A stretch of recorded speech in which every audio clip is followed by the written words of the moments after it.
CSS में हमें सब कहते थे कि नहीं ये तो सिफारिश वाला गेम है, तुम लोग रिटर्न कर भी लो इंटरव्यू में तुम लोगों को निकाल देंगे। मैंने औरंगी वालों को हिस्से बू दिया है, बाकी जो किया उन्होंने खुद किया है। कभी थोड़ा डर नहीं लगता? आप इसके लिए खुद हक से लड़ के लेना। मेरे जैसे लोगों की आपको ये भीगना चाहिए। यही होप्स हैं कि आपको यही प्यार और यही दुआएं मिलती रहे। इनके पास प्यार होता है ना, it always exceed that hate part. जिनको लग रहा है शायद बहुत ही मुश्किल है, नहीं हो पाता, उनके लिए अगर कोई एडवाइस हो। जब आप ये तैयारी करते हैं ना तो ये तैयारी बहुत अच्छी है। वो जिसे कहते हैं ना ये सफ़र खूबसूरत है मंजिल से ज़्यादा। मैम मैंने चैट जीपीटी को लिखा कि check my essay on FPSC standards.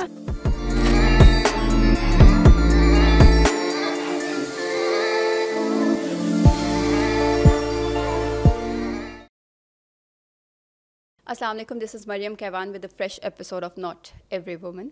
आज के एपिसोड का आगाज़ इस चीज़ से करूँगी कि कपल्स में सेम रूल्स होना ज़रूरी नहीं है। हो सकता है कि एक पार्टनर की लव लैंग्वेज कोई और हो और दूसरे की कोई और, लेकिन अगर आप अपने पार्टनर को उसी क्राइटेरिया पे इवैल्यूएट करना चाहें जो चीज़ें आपको लगता है कि शायद इम्पॉर्टेंट है या जो आप करते हैं, how is that fair to the other person? We have seen that the strongest relationships, the most beautiful relationships, or the most successful relationships are the ones where there is a flexibility in rules. अगर एक couple है जिसमें एक बहुत tidy रहता है, बड़ा organise रहता है, और जो दूसरा बंदा है वो शायद थोड़ा मेसी है, तो क्या इसका मतलब ये है कि जो मेसी है वो तमाम चीज़ें ही ख़राब कर रहा है? क्या उसकी बाकी अच्छी चीज़ें इतनी अच्छी नहीं हो सकती कि इस एक छोटी सी खामी को कवर कर दे? हम सोशल मीडिया पे भी ये देखते हैं, कंपैरिजन अलग तरीके से आ रहा होता है, क्योंकि जो हम देख रहे होते हैं कि दूसरे के कपल्स का जो क्राइटेरिया है हमारा भी वही होना चाहिए। अगर एक पार्टनर दिन में 10 दफ़ा कहता है that I love you and wants that validation, या वो सुनना भी 10 दफ़ा ही चाहे और उसको ना मिल रहा हो, तो क्या इसका ये मतलब है कि उसका पार्टनर उसको उतना प्यार नहीं करता? आई am sure the love language is different. शायद दूसरा पार्टनर सिर्फ तब कहना चाहे जब वो जेन्युइनली फील कर रहा हो, या शायद जब पहला वाला 10 दफ़ा कह रहे हैं, so the first person is saying that just for the sake of saying without even realising if he actually means that और नॉट।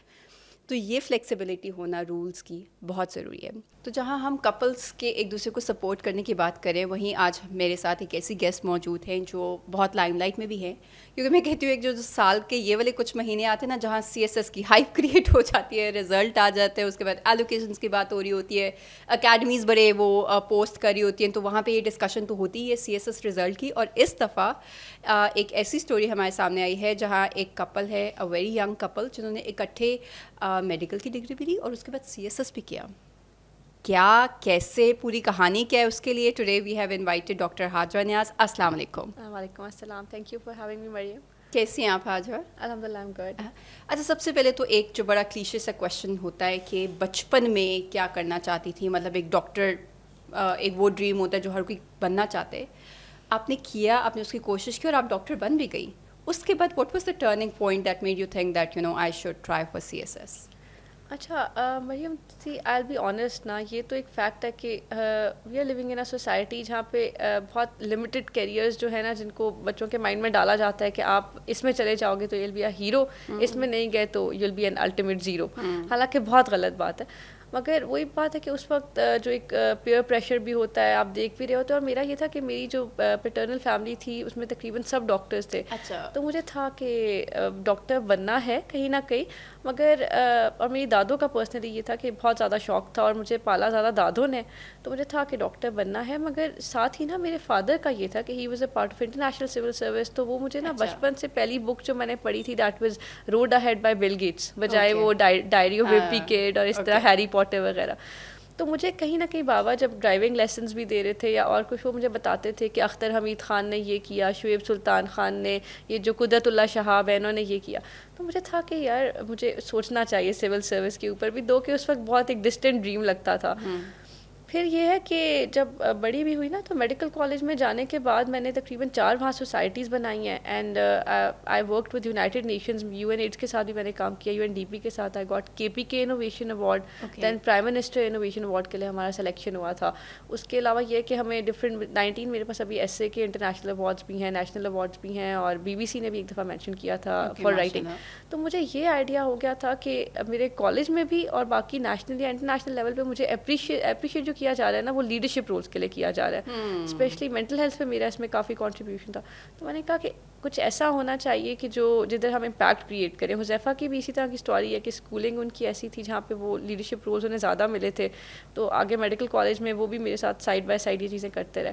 तो हमने कहा देते ज़रूर हैं, और जब दिया तो मैंने खुद पर्सनली हाउस जॉब के बीच में दिया विद 30 आवर्स ऑफ ड्यूटीज़। वो तो फिर बहुत डिफिकल्ट हो जाता है। मैं सुबह 8 बजे जाती थी और दोपहर को 2 बजे आती थी, और ये मतलब 1 and 3 मतलब हर 2 दिन बाद मुझे ऐसी ड्यूटी करनी होती थी। तो उसके साथ मैंने ये किया, और मुझे नहीं थी उम्मीद कि मेरा हो जाएगा। चले हुज़ैफ़ा सीनियर थे तो उनके पास फ्री टाइम फिर भी कुछ था, but Allah has been very like kind to us कि हो गया, शुक्र है।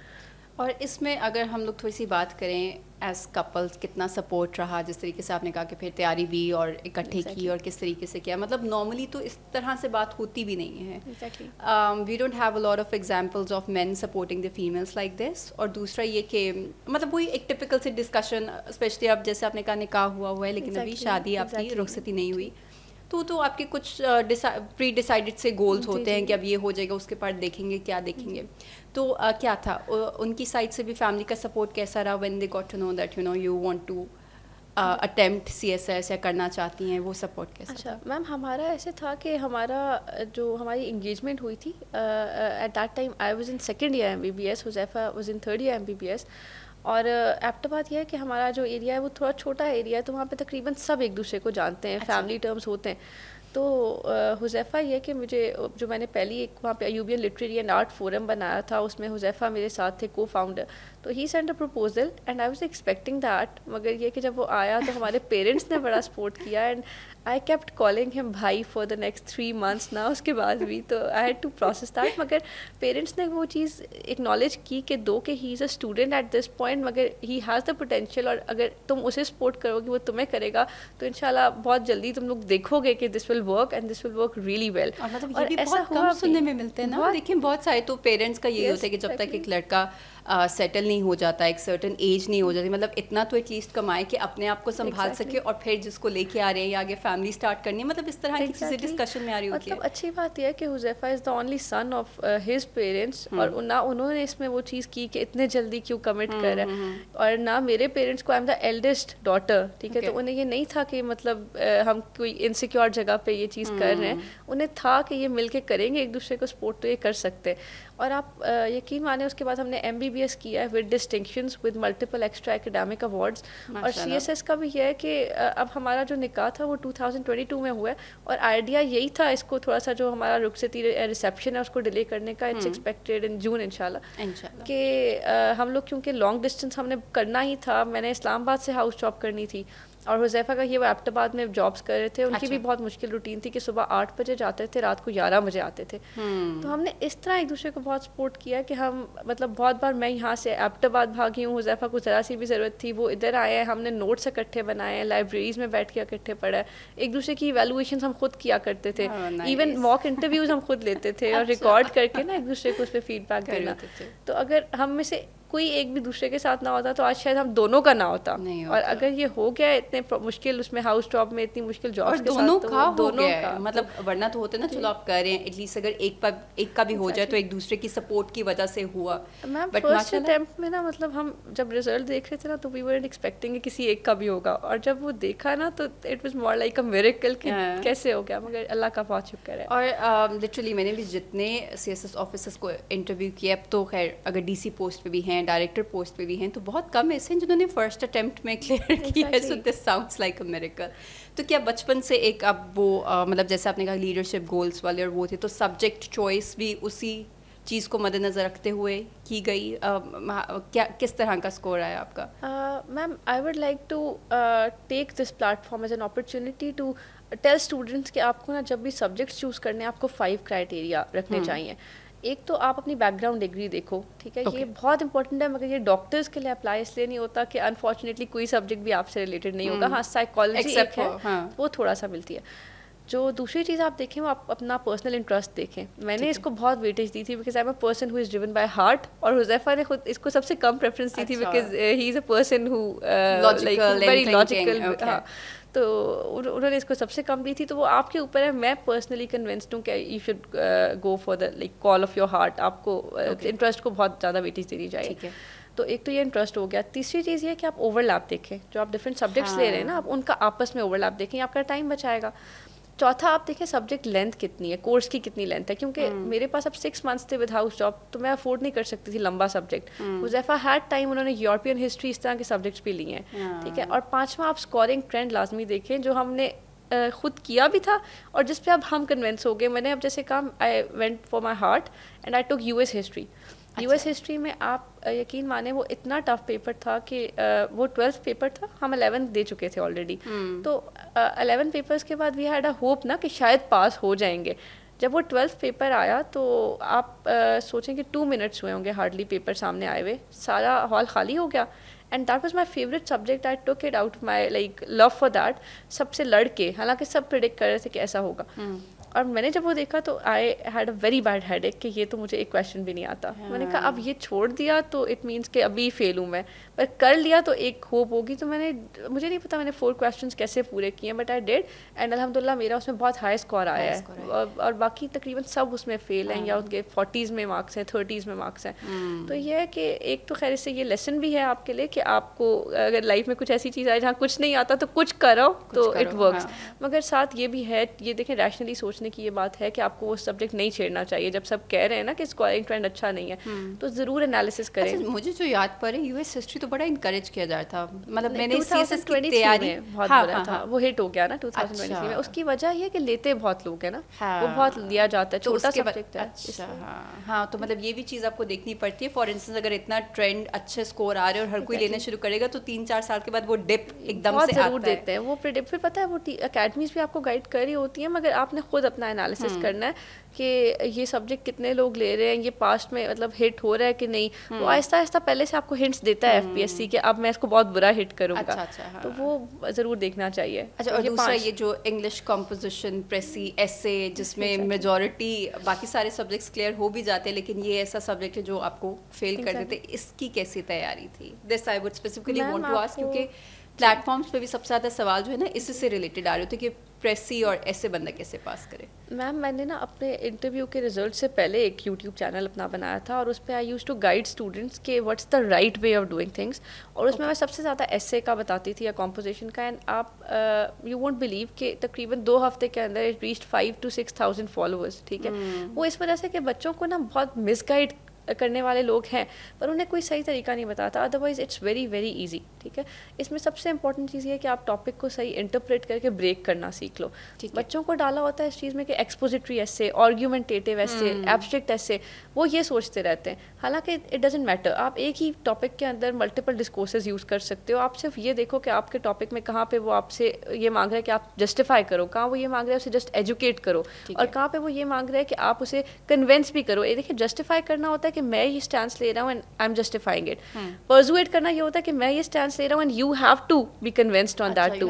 तो ये 3 चीज़ें होती हैं। कुछ ऐसे सिर्फ एजुकेट करना मांगते हैं जिसको आप एक्सपोजिशन कहते भी हो, कुछ ऐसे जस्टिफिकेशन मांगते हैं कि सिर्फ अपना साइड प्रूव करो, और कुछ ऐसे परसुएशन मांगते हैं कि बाय द एंड ऑफ ऐसे एग्जामिनर भी आपके पॉइंट पे आ जाए। तो वो जब मैंने बच्चों को बताना शुरू की ना ये चीज़ें कि वोकैबुलरी नहीं मैटर करती, सिंपलेस्ट वर्ड्स यूज़ करो, शॉर्ट सेंटेंसेस बनाओ, बहुत कॉम्प्लिकेटेड एक्सप्रेशन नहीं चाहिए, तो फिर बच्चों में कॉन्फिडेंस आया कि नहीं सिर्फ लम्स वाले या सिर्फ कोई फॉरेन यूनिवर्सिटीज़ वाले नहीं कर सकते, हम अगर गवर्नमेंट कॉलेज से भी आ रहे हैं तो ये तो बहुत सिंपल चीज़ मांग रहे हैं, हम कर सकते हैं।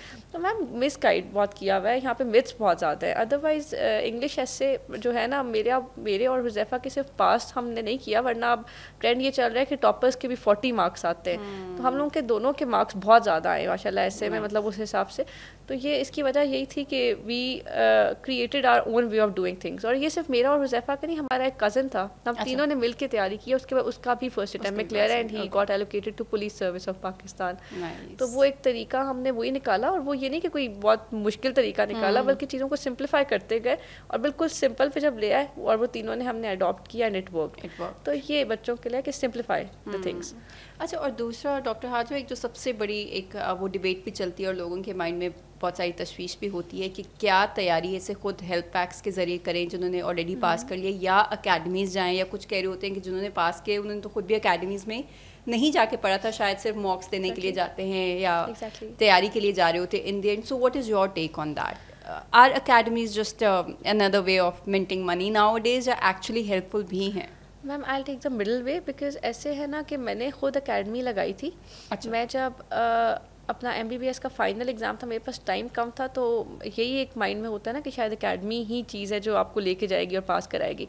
तो मेरा जिस दिन MBBS का फाइनल एग्ज़ाम था, मैं वहीं से मैंने I took a Daewoo, I came to Islamabad, और मैंने वहाँ से मैं सीधा उतरी थी एकेडमी में कि प्लीज़ मुझे ले ले, मुझे CSS करा दे, मुझे बहुत शौक है। तो उन्होंने खैर ले लिया। एंड मैं ये नहीं कहूँगी कि एकेडमी का कोई कंट्रीब्यूशन नहीं है, मगर I went to academy for like 10 days और मैंने छोड़ दी 10 to 15 days में, क्योंकि आई रियलाइज कि वो ना एक, देखिए उन्होंने बैचेस को कराना है ना, तो वो एक ही पेस पे, वो एक मीडियोकर लॉट को लेके चल रहे होते हैं। आई रियलाइज कि मैं शायद इससे बहुत तेज़ ये काम कर सकती हूँ, जो वो मुझे 1 घंटे में बता रहे हैं, मैं उतने में 5-6 टॉपिक्स ऐसे कर लूँगी। I left that. हुज़ैफ़ा ने एकेडमी नहीं ज्वाइन की, और अब्दुल्ला मेरा कज़न है, वो UK था उस टाइम, तो उसने भी नहीं किया। ठीक है, फिर हुआ ये कि हमने मॉक्स अलबत्ता बहुत दिए हैं, हर एकेडमी के हमने मॉक्स दिए हैं, टेस्ट सीरीज़ ज्वाइन की हैं, और इंटरव्यूज में भी हमने ना तकरीबन 10 to 12 मॉक्स हर एकेडमी को दिए, मतलब प्रैक्टिस के लिए। Practice, the thing is practice ना, और वो आप खुद नहीं कर सकते। अब आज मुझे मेरी एक स्टूडेंट कह रही थी कि मैम मैंने ChatGPT को लिखा कि check my essay on FPSC standards, तो मैंने कहा ChatGPT doesn't know what is FPSC। सो ये है कि आपको प्रैक्टिस के लिए थोड़ा सा चाहिए होती है, मेंटोर्स की ज़रूरत होती है, एकेडमीज़ की होती है, मगर ये आप समझे ना कि एकेडमीज़ कहाँ पे आपके लिए, ये नहीं कि अब मुझे अक्सर बच्चे मैसेज करते हैं, मैम हमें आपका टीचिंग स्टाइल बहुत पसंद है, प्लीज़ हमें पकड़ के CSS करा दे। मैंने कहा आई कैन डू दैट। आपको रियलाइज़ करना होगा कि क्या आपने खुद करना है और क्या मैंने कराना है, तो ये समझना बहुत ज़रूरी है, क्या अकेडमीज़ ने करना है और क्या आपने खुद करना है। मतलब वो बनी बनाई प्लेट आपको कोई ऐसे प्रेजेंट नहीं कर सकता, अगर कर भी दे तो अगर कोई क्लेम कर रहा है तो फिर वो मार्केटिंग कर रहा है, ये बात है, ये इंपॉर्टेंट चीज़ है, तो ये लोगों को समझने की जरूरत है। Exactly.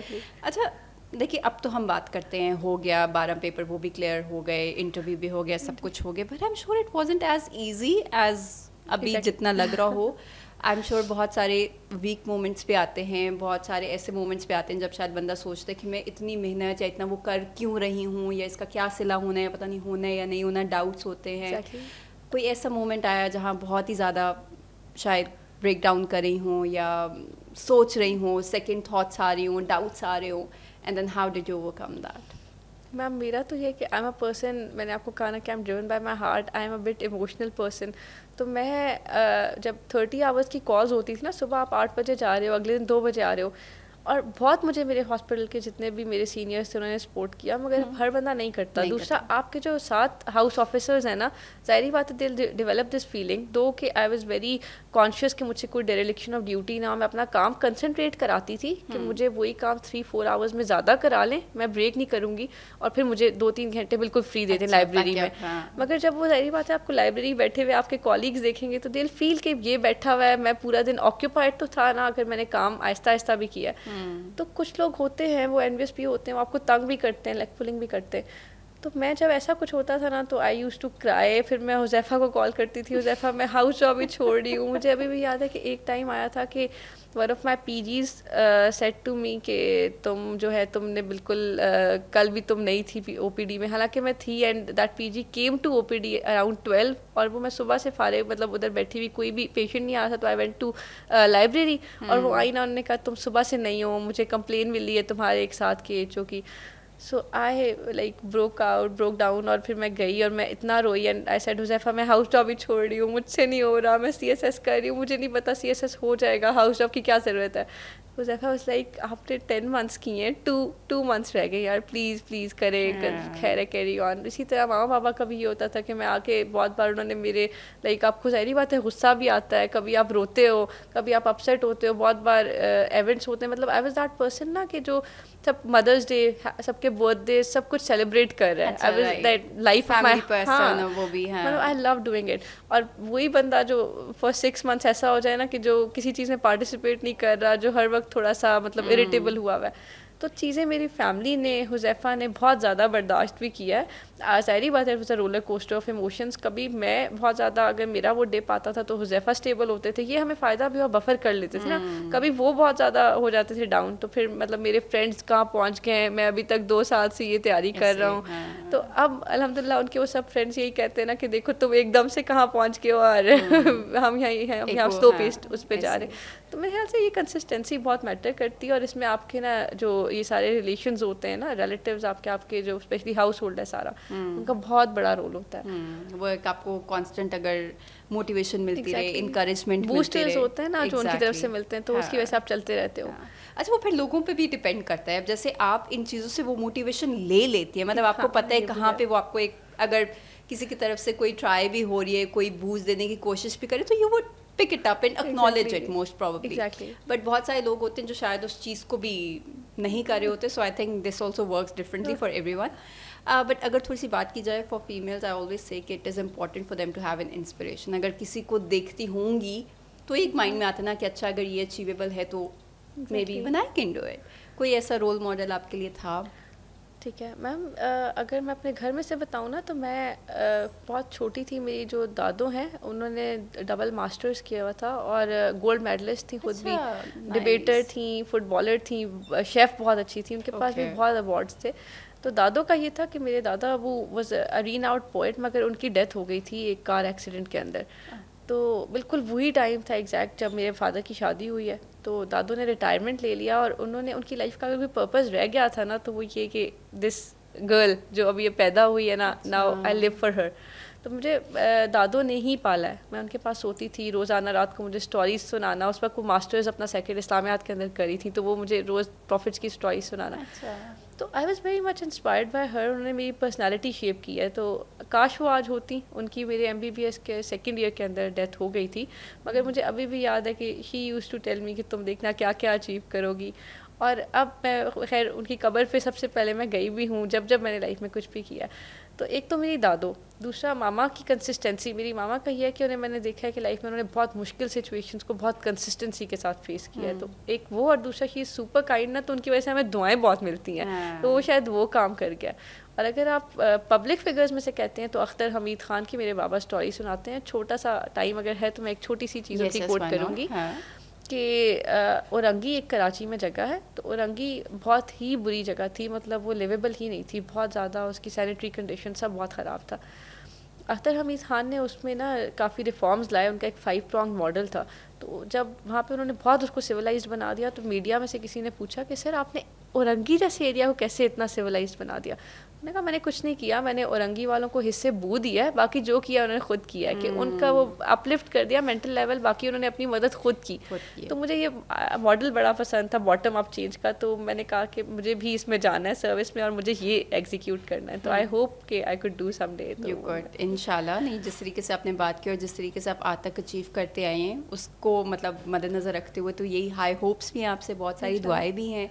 And I am sure कि जिस तरह से आपको लोगों का प्यार और दुआएं मिल रही हैं वो भी बड़ा मैटर करते हैं। Because I don't think everybody is lucky in that regard. बहुत सारे ऐसे ऑफिसर्स होते हैं जो साइलेंटली शायद काम कर रहे होते हैं, जिनका काम कर रहे होते उनको तो मालूम होते हैं, मगर एक मैस लेवल पे वो नहीं होती है कि ये अब मिल रहा है। और वो social media as a tool भी आप लोगों को जो है प्रमोट करने में हेल्प करे। इसने कितना आपको, अब जैसे आपने कहा कि you already have a YouTube page जहाँ पे आप स्टूडेंट्स को पढ़ा भी रही हैं, तो इस सोशल मीडिया को इस तरीके से एज अ टूल यूज़ करने का कब माइंड में आया, या कब लगा that you know if I have this knowledge and I have the ability to influence, then why not?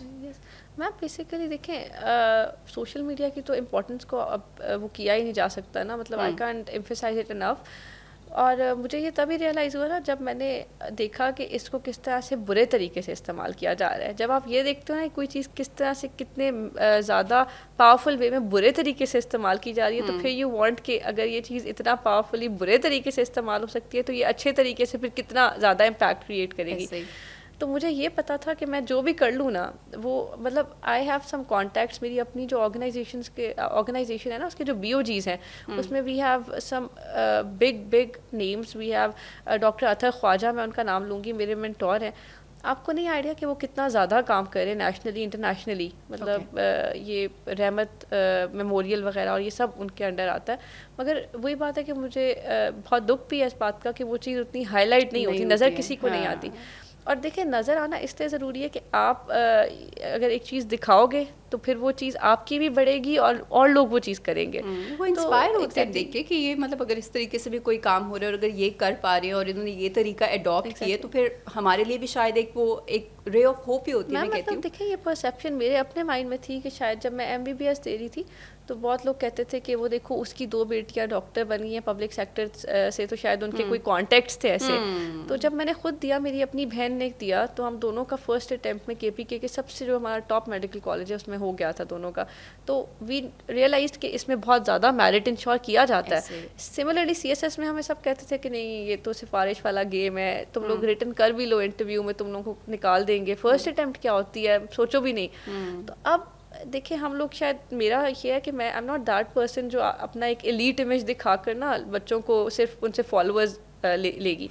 I am that person जो उनको ना उनके लेवल पे ये दिखाना चाहता है कि I am Hajra, I am just a girl like you who made it, तो you can also do it. वो ऐसे ड्रीम्स थे, ऐसे ही एस्पिरेशंस थी और ऐसे ही कोशिश की, और बच्चे इसीलिए खुश भी हैं इस बात पे, कोई हमारे लेवल पे बात कर रहा है हमसे। वो ये ना रिलेटेबल नहीं लगते बहुत सारे लोग, या तो वो बिल्कुल ही एक एलीट सी चीज लगने लग जाती है। मैं तो कहूँगी कि शुरू में because you can very easily fake on social media ना, मगर मेरे ख्याल से यही सब इसकी ब्यूटी है ये कि आप लोगों को उनके लेवल पे जाके उनसे बात करो, तो फिर मैसेज आपके पास खुद आएंगे। अगर कोई आप वो एक एलिटिस्ट सा इमेज देने की कोशिश कर रहे हो, तो वो कुछ लोग आपसे इम्प्रेस तो हो जाएंगे मगर दिल नेवर रिलेट टू यू, या वो रिस्पेक्ट नहीं हो सकती।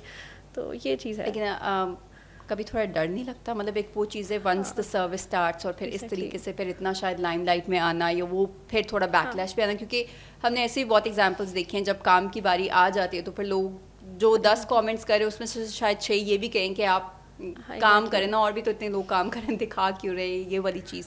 तो कभी उसके बारे में सोचा है, how are you going to continue that, थोड़ा सा बैलेंस या क्या? बिकॉज अभी तो मैं कहूँगी कि एक शुरुआत है और एक नया किस्सा शुरू होना है, नई कहानी शुरू होनी है, एक नया फेज शुरू होना है। मैम अभी काम तो देखें, प्लान तो इंशाल्लाह है ना कि करना है, वो ज़ाहिरी बात है कि अल्लाह उसमें मदद करे, मगर मैं इसलिए बहुत होपफुल हूँ कि मैंने ज़िंदगी में जो भी सोचा है ना, मतलब prime minister innovation award, KBK innovation award, मैंने ख्वाजा सरा, मुझे अभी भी पता है कि मैंने किस तरह से उनके लिए इम्पैक्ट क्रिएट किया। मतलब दे वर वेरी पुअर, एंड मैं जब पहली दफ़ा गई ना उनके पास, तो मैं कुछ राशन ले गई और वो दे वर जंपिंग ओवर इट कि हमें मिल जाए, हमें मिल जाए। तो आई टोल्ड देम कि मैं ले तो आई हूँ, पर यू डोंट डिज़र्व दिस कि आप मेरे से राशन छीने, ये आपका बेसिक राइट है। And you need to, I want you to have that capacity, that mental level, that self actualisation कि आप इसके लिए खुद हक से लड़ के लेना, मेरे जैसे लोगों की आपको ये भीख ना चाहिए हो। तो अब फिर जब मैंने उनको आखिरी बार में मिल के आई थी ना, तो आई न्यू कि वो सारे बहुत ज़्यादा सेल्फ कॉन्फिडेंट थे। तो मैंने जो लाइफ में सोचा, जो ड्रीम किया ना कि मैं ये करना चाहती हूँ, वो हुआ। तो मुझे ये खुद से तो इंशाल्लाह उम्मीद है और अल्लाह से कि मैं इम्पैक्ट तो क्रिएट कर लूँगी, काम हो जाएगा। लोगों का जो आप कह रही हैं ना, वो तो सोशल मीडिया का एक बहुत एविडेंट और इनएविटेबल कौन है कि लोग आपको हेटर्स तो मिलेंगे, और कुछ नहीं था ना, मेरे कभी भी कमेंट्स नहीं आए थे। तो उस दिन किसी ने कह दिया ये तुम अपने आईब्रोज के साथ क्या कर रही हो, तुम्हारा नाक कितना मोटा है, वो ये कर देंगे। एक मुझे इवन व्हाट्सएप पे एक लड़की ने, आज पता नहीं मेरा मैसेज वो नंबर कहाँ से लिया, उसने मुझे मैसेज किया बहुत लंबा, तकरीबन 15-20 मिनट्स का, कि तुम्हें बताना था कि तुमने गवर्नमेंट का कितना पैसा ज़ाया किया है, 2 मेडिकल सीट्स तुम लोग खा गए हो हमारे पैसे में पढ़ के। मैंने कहा आपका टैक्स और कहाँ ज़ाया हो रहा है, आप वो नहीं कहते। मतलब see if I did MBBS, तो I made to a public sector medical college, then I passed 5 professional exams जो कि बहुत मुश्किल होते हैं, और अब वो डिग्री मेरे नाम के साथ लग गई। फिर ये कमेंट्स थे कि डॉक्टर हटाओ अपने नाम के साथ से ना, तो definitely it's not a clinical title, it's an academic title. अब जो PhD करेगा उसे आप नहीं कह रहे, अब किसी ने MBBS पढ़ा है, वो पढ़ने की वजह से डॉक्टर एसोसिएटेड है, तो वो तो अब लग गया ना, वो डिग्री तो मैं अपनी वो रिवर्स नहीं कर सकती। पर नहीं, डॉक्टर हटाओ तुम दोनों फौरन अपने नाम के साथ से। मैंने कहा ओके बॉस। नहीं आया मुझे बिल्कुल वो माइंड में कुछ ऐसे कमेंट्स आ भी गए हैं, जो लोग ऐसे को करते हैं कि अगर CSS ही करना था तो फिर वो डॉक्टर वाली क्यों, या अगर CSS की सक्सेस भी कोई एंजॉय करो तो शायद कोई ऐसे हेटर्स हों जो कहें कि नहीं, अगर आपने इतनी ह्यूमैनिटी को सर्व करना ही था तो what is better than being a doctor and serving. But the good part is कि जो आपके पास प्यार होता है ना, it always exceed that hate part ना, तो ये बहुत अच्छी बात है, लोग प्यार बहुत दे रहे हैं। बस यही है, और यही होप्स हैं कि आपको यही प्यार और यही दुआएं मिलती रहे इन द वेरी एंड। अगर मैं आपसे पूछूं कि जो अभी एस्पायरेंट्स हैं जो CSS सोच रहे हैं कि दें या ना दें, जिनको लग रहा है शायद बहुत ही मुश्किल है, नहीं हो पाता, उनके लिए अगर कोई एडवाइस हो, कुछ छोटी सी टिप्स हो तो क्या होंगी? सबसे पहले तो लाजमी दें, वो इसलिए दें, देखिए जब आप ये तैयारी करते हैं ना तो ये तैयारी बहुत अच्छी है, वो जिसे कहते हैं नहीं है कि सफ़र खूबसूरत है मंजिल से ज़्यादा।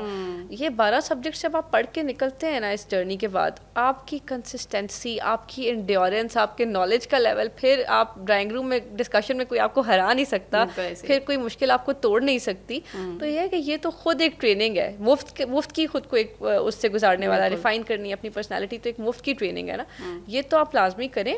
और एग्ज़ाम इतना मुश्किल नहीं है, मगर ये है कि सही डायरेक्शन में पढ़ेंगे तो बहुत थोड़े टाइम में भी आपकी चीज़ें हो जाएंगी। और डायरेक्शन सही ये है कि आप रेलेवेंट रहें, ठीक है, आप फालतू चीज़ ना पढ़ें, और इन चीज़ों से निकलना है कि मोटी वोकैबलरी, मुश्किल इंग्लिश, मुश्किल एक्सप्रेशन लिखूंगा और बहुत ज़्यादा कोई यूनिक हो जाऊंगा बाकी बच्चों से, तो चीज़ हो जाएगी। बिल्कुल सिंपल सा एग्ज़ाम है, मीडियोकर लेवल का एग्ज़ाम है, आपने बिल्कुल सिंपल वर्डिंग यूज़ करते हुए सिर्फ अपना जो मैसेज है, जो आपका एक बेसिक उस सवाल में चीज़ पूछी गई है, टू द पॉइंट, बुल्सआई को हिट करते हुए उसका जवाब इस तरह की लैंग्वेज में दे देना है कि एग्जामिनर को कन्वे हो जाए। इम्प्रेस नहीं करना आपने, एक्सप्रेस करना है। Do not try to impress, but try to express. ये एक सब सिंपल सा मैसेज है। और हालांकि कहती हैं जो सबसे सिंपल अंग्रेजी होती है ये सबसे मुश्किल होती है, क्योंकि हम लोग ये प्रॉपर वाले चीज़ फॉलो ही नहीं करते, और स्पेशली जिस तरह हम बोल रहे होते हैं, या एक वो जो चीज़ आती है कि जो एलीट स्कूल सिस्टम से पढ़े, वहाँ पे तो मतलब आपकी जो स्पोकन है वो बिल्कुल डिफरेंट है in comparison to what is the proper English. और जो देखिए उसकी रीज़न बताती हूँ ना कि हम लोग अगर सिंपल अंग्रेज़ी लिखनी है ना तो उसका तरीका प्रैक्टिस प्रैक्टिस प्रैक्टिस। वो बच्चे प्रैक्टिस नहीं करते, वो उस टाइम में ना बैठ के वोकैबलरी की लिस्ट रट रहे होते हैं कि मुश्किल लिख के आएंगे। अब मैंने नया नया लफ्ज़ सीखा, मुझे कैसे वो फिट करना आएगा, तो ये इशू आता है। तो आपको कोई आते हैं इस तरह के मैसेजेस कि आपकी जो पूरी नोटबुक्स थी, जो आपके पूरे रजिस्टर, जो आपके गाइड पैक्स है, वो प्लीज़ हमें दे दें? मैम मैंने ना वो सारे स्कैन किए हुए थे। अच्छा। और वो मैंने बहुत ज़्यादा मतलब बच्चों को, अब जितने मेरे बैचेस में बच्चे थे जो थे वो मैंने दिए, बट ऑन दैट कंडीशन कि आप लोग अपने भी नोट्स बनाओगे, होली एंड सोली उस पर रिलाई नहीं करना, क्योंकि वो फिर नहीं हो सकता, आप किसी और के मतलब वन शू फिट ऑल होता ही नहीं ना। तो ये इस कंडीशन पे दिया था। ठीक है, जिनको लग रहा है कि वो बस ऐसे ही बनी बनाई जो चीज़ है, क्योंकि इन्होंने उससे तैयारी की और इन्होंने वो एग्जाम से और वो पास होगी, तो आप भी अगर वही करके जाएंगे और कर लेंगे तो नहीं हो सकता, बिकॉज आई एम श्योर आपकी एक अपनी परसेप्शन, आपकी एक अपनी नॉलेज, और देन अगैन आप जो एग्जाम में लिख रहे हैं, आई am sure it's not just that, उस टाइम जो माइंड चल रहा होता है वो एक बिल्कुल अलग कहानी होती है। मेरे नोट्स हैं, क्योंकि मैंने बहुत मेहनत से मैं नोट्स बनाती, बहुत शौक से, वो डायग्राम्स, विजुअल्स बहुत ऑर्गेनाइज करके बनाए हुए हैं। और वो ये कि अभी तक जिसने भी लिए ना, द फीडबैक्स आर गुड, मगर ये है कि फिर वही बात है कि मैं ये अपने लिए नहीं, मैं सबके लिए कहूँगी, किसी से भी आपको कोई भी चीज़ मिलती है ना, आप उसमें से कुछ चीज़ें पिक कर सकते हो, मगर आपको अपनी स्ट्रेंथ्स खुद रियलाइज़ करनी होगी, and you have to tailor your preparation around that. Okay, so अगर आपसे कॉन्टैक्ट करना चाहें, जैसे और जो स्टूडेंट्स देख रहे हैं या उनके माइंड में आए, तो they can contact you through Instagram and yes, they can contact through my Instagram handle, मगर ये है कि मेरा वैसे यूट्यूब चैनल, उस पर बहुत ज़्यादा वीडियोस हैं। यूट्यूब पे किस नाम से है? CSS विद डॉक्टर हाजरा ना, उसमें तकरीबन हर चीज़ जो भी मेरे माइंड में एज एन एस्पिरेंट क्वेश्चन था, मैंने उस पर बहुत लंबी डिटेल्ड वीडियोस बनाई हुई हैं, and the students are very happy कि वो है भी बिल्कुल लेमन टर्म्स में बताया हुआ है, और मैंने ट्रिक्स बताई हुई हैं जो मैंने यूज़ की थी या हुज़ैफा ने, तो वो ये है कि वो भी देख सकते हैं। और वो मेरा व्हाट्सएप नंबर भी अवेलेबल है। ये वादा नहीं करती कि हर चीज़ को रिस्पॉन्ड कर सकूँगी, मगर यह है कि कोशिश पूरी होती है। सो अगर मैं आपसे बिल्कुल जो आपके नेक्स्ट फ्यूचर प्लान्स किस तरीके से चीज़ें, आई एम श्योर कुछ प्लान हुई होंगी, क्या ट्रेनिंग्स हैं या क्या अब क्या व्हाट्स द नेक्स्ट? बस अब इंशाल्लाह ये है कि हम लोगों की अक्टूबर में ट्रेनिंग स्टार्ट हो जाएगी, कॉमन ट्रेनिंग 6 मंथ्स की, उसके बाद स्पेशलाइज ट्रेनिंग होती है हमारी, वो फिर मेरी लाहौर में, हुज़ैफा की इस्लामाबाद में, और उसके बाद इंशाल्लाह फिर जो हमारी फर्स्ट पोस्टिंग आती है वो आ जाती है। तो ये कि प्लान यही है कि मैं अब रेवेन्यू जनरेशन, पाकिस्तान के 2 मसले हैं ना, एक सिक्योरिटी इश्यूज हैं और एक रेवेन्यू कलेक्शन है, तो Huzaifa would suffice for security part and I will suffice for that revenue part, तो एक डेडली सा कॉम्बो बन जाएगा इंशाल्लाह, तो अच्छा हो जाएगा hopefully. Right, thank you so much for taking out time, और आप आइए, एंड आई एम श्योर कि जितने देखने वाले थे उनको भी काफ़ी चीज़ों की क्लैरिटी भी मिल गई, और जो CSS करना चाह रहे थे उनको भी आपने बड़े अच्छे से गाइड कर दिया। तो आई थिंक काफ़ी सारे लोगों के बहुत सारे सवालात जो हैं वो केटर हो गए होंगे। बहुत मज़ा आया आपका, मतलब अभी तक it's by far the best experience, क्योंकि अभी तक सब लाइव था ना, तो ये कि रिकॉर्डेड में आई एंजॉयड इट लॉट, क्योंकि आई वाज इम्प्रॉम्प्टू ना, तो अच्छा रहा, हो जाता है। नहीं, अब तो आई एम श्योर आपको इतनी आदत होगी, बिकॉज जिस तरीके से आपकी पेस जा रही है, हमें ये लग रहा है is going to grow and get even bigger, तो उसके लिए all the best wishes. Thank you so much. This is it from this episode. इंशाल्लाह will see you next week with another guest. Till then take really good care of yourself. अल्लाह हाफिज।